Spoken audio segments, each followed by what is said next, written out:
এরা হচ্ছে পৃথিবীর অন্যতম পরমাণু বিজ্ঞানী, যারা গাছ থেকে টেনে টেনে ইউরেনিয়াম বের করে পরমাণু বোমা আবিষ্কার করে। এদের পরমাণু পর্যবেক্ষণ এতটাই ক্ষুণ্ণ যে গাছের ভেতরে লুকিয়ে থাকা পোকামাকড় এদের হাত থেকে রক্ষা পায় না।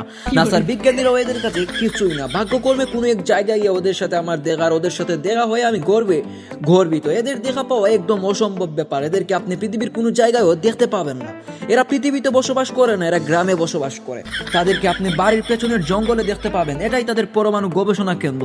এরা কাজের প্রতি এতটাই সিরিয়াস যে সবসময় এদের মধ্যে ঝগড়া লেগে থাকে কে কার থেকে বেশি পরমাণু বোমা আবিষ্কার করবে। এদের পরমাণু বোমাগুলো এতটা ভয়ঙ্কর যে আপনি হাতে নিয়ে ইচ্ছা মতো খেলা করতে পারবেন, আপনার কিছুই হবে না। এই বিজ্ঞানীদের সাথে কথা বলে আপনি মুগ্ধ হয়ে যাবেন। এদের মুখের ভাষা এতটা ভালো যা বলার মতো না।